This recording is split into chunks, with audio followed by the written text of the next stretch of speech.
Adventure કરનાર વ્યક્તિ આવી રહ્યા છે, આજે લઈ આવે છે. હા હા, જાય છે આમાં ડુંગરમાં. મહાદેવ તેતેડા રખડે રહ્યા છે. હા હા, અહીંયા સ્કૂલ હે. હાય પ્રભુ.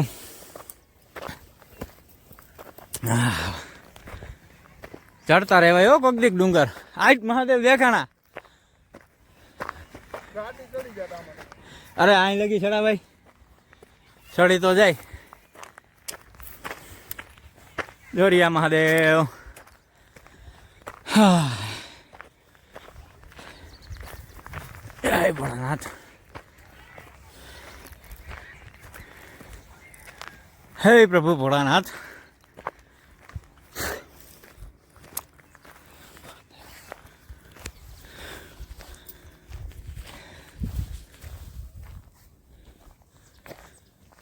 હે પ્રભુ.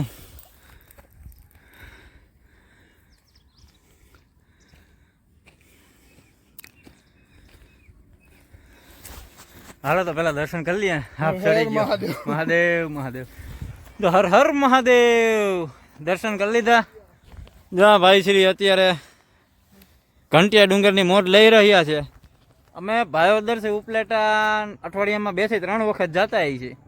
પણ આ જે ધજા દેખાય છે ને, દર વખતે જોઈએ કે ભાઈ આ શેનું મંદિર છે. પછી થોડાક ટાઈમ પછી ત્યાં એક બોર્ડ લાગ્યો કે મહાદેવનું મંદિર છે. મહાદેવનું મંદિર હોય એટલે આપણે જવામાં તૈયાર જ હોય. એટલે આજે વળી મહાદેવનું મંદિર એટલે કે ઘંટિયા ડુંગર, ભાયાવદરનો જે ઘંટિયા ડુંગર કહેવાય ને, ઘંટિયા ડુંગર ઉપર આ મહાદેવનું મંદિર છે. બહુ મોટું કે એવું તો નથી, પણ આ મહાદેવની શિવલિંગ છે, મસ્ત છે. હમણાં તમને થોડીક વારમાં બતાવું.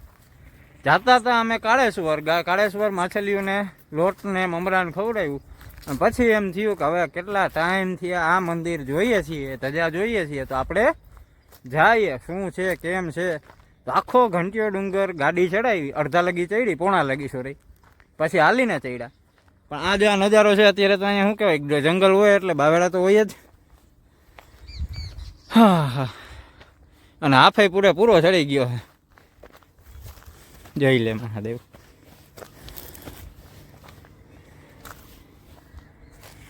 આ છે અમારા મહાદેવ, ભાયાદર સ્થિત ઘંટિયા ડુંગરમાં બિરાજમાન. હા, હવે તમને વ્યૂ પણ બતાવી દો અહીંનો. જો આ હામો ડેમ, આ બાજુ ભાયાવદર. જો ટાંકો છે ભાયાવદરનો. આની પાછળ જો ભાયાવદર ગામ છે. અહીંયા નીચે છે સ્કૂલ છે, નિવાસી શાળા છે. દેખાય તો બતાવું. યાર નિવાસી શાળા. આમ જાય એટલે સીધું ઉપલેટા આવે. પણ વ્યૂ એટલે આમ એડવેન્ચર પ્રેમી જેટલા હોય ને, જેટલા પણ એડવેન્ચર પ્રેમી મિત્રો હોય ને, એને મજા જ આવે એવું છે. એમાં ચોમાસામાં ગ્રીનહરી હોય અને મસ્ત ડુંગર ચડ્યા હોય. હા, ચોમાસામાં હાલીને આવવું પડશે, ગાડી નહીં ચડે, પણ મજા આવે એવું છે. અને હા, પાણીની બધી વ્યવસ્થા કરીને આવ્યો. અમે તો ગાડી ચડાવી એટલે કંઈ જરૂર નથી. હા, નથી ચડ્યો હજી એટલો. અહીંયા ઉપર વ્યવસ્થા એટલી પાણીની કે એવું કાંઈ છે નહીં. તો મિત્રો હાલો હવે પાછા ભાયાવદર બાજુ ઘરે. તો બહેના રહેજો મિત્રો, હજી રસ્તાનો વ્યૂ પણ બતાવો. હવે હાઈલા જાય છીએ. હા હા, થોડીક વારમાં તો હા ચડી ગયો.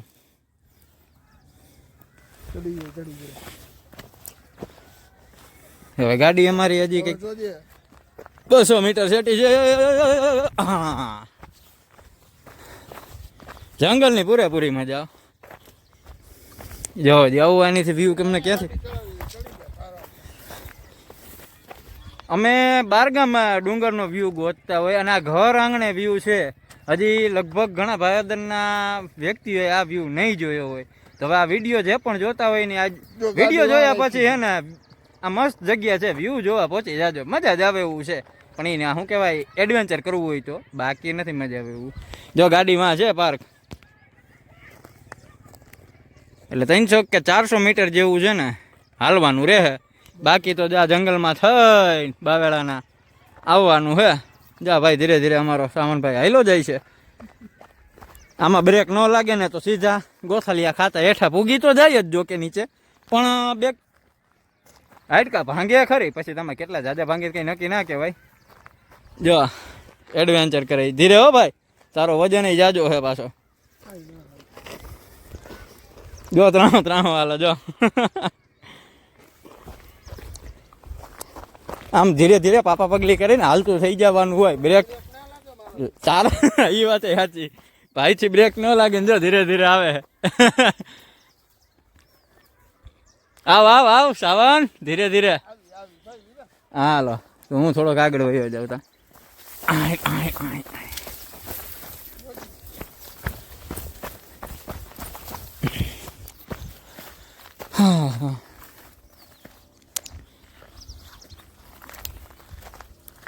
તો મિત્રો આ છે ઘંટીયો ડુંગર.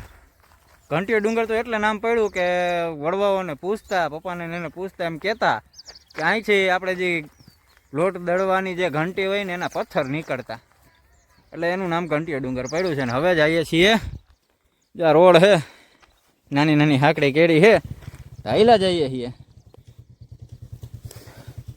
તો બહીના રહેજો મિત્રો, હવે સીધું ગામ જ છે પણ તોય તમને થોડોક રસ્તાનો વ્યૂ બતાવી દઈશ.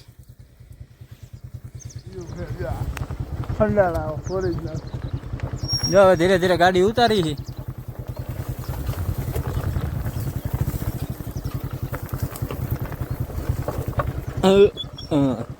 આ બાજુ એક રોડ જાય છે, એ મેરડી માતાજીનું મંદિર છે લગભગ, ગૂગલ મેપમાં એવું બતાવ્યું હતું.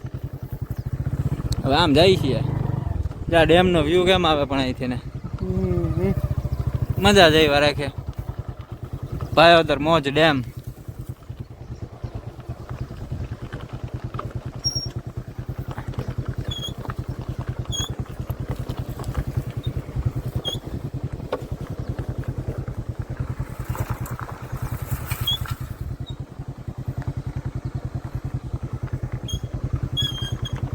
ખાઈ જેવું જ લાગે આમાં, જરી કઈ ધ્યાન સુઈકા એટલે ગયા જાય છે ધીરે ધીરે નીચે. એટલે આપણે નીચે જઈએ છીએ, ઠેકાણે જવાના છીએ. જો કે મહાદેવની દયા.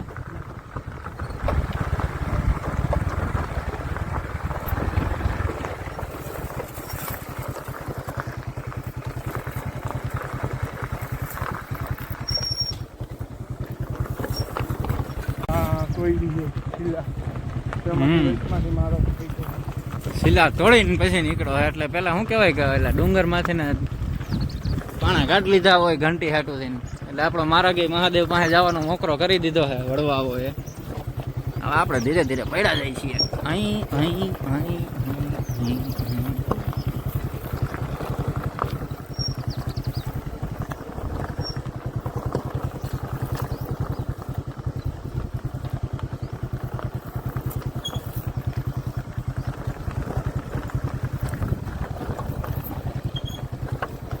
શિયાળાનો પરસેવો આવી ગયો કાકા મને.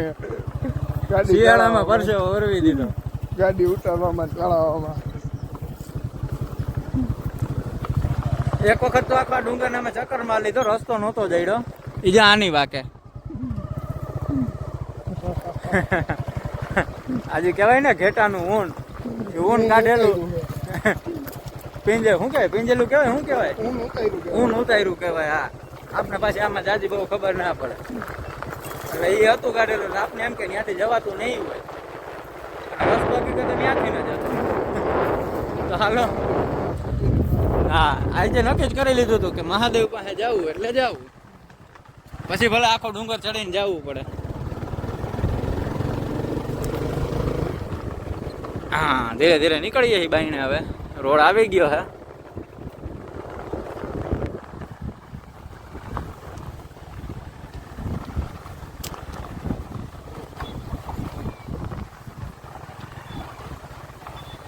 જ્યાં મહાદેવનું બોર્ડ માર્યું છે મસ્તીનું, ભાદર ઉપલેટા રોડ. તો મિત્રો નાનકડો બ્લોક છે, મજા આવશે જોવાની. આમાં ઘણા બ્લોક નથી થયા, એકાદ બ્લોક પેન્ડિંગ પડ્યો છે, પણ અપલોડ કરી દઈશું.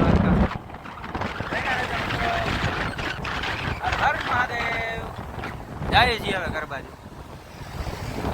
તો ફાઇનલી ગામમાં પૂગી ગયા છે અને 4 વ્હીલ આપણી ધોવાની હતી એ દઈને આવ્યા હતા ગયા હતા અને જો ધોવાય છે હવે ગાડી.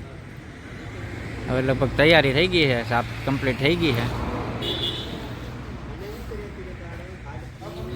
ગાડી ધોવાઈ જાય એટલે સીધી ઘરે ઢાંકીને મૂકી દેવાની છે. હમણાં તો ક્યાંય જવાનું છે નહીં. કાલે ગયા હતા પણ વ્લોગ બનાવ્યો નથી. ફેમિલીમાં ગયા હતા, સાળંગપુર ગયા હતા. જય કષ્ટભંજન દેવ દર્શન કરી આવ્યા હતા.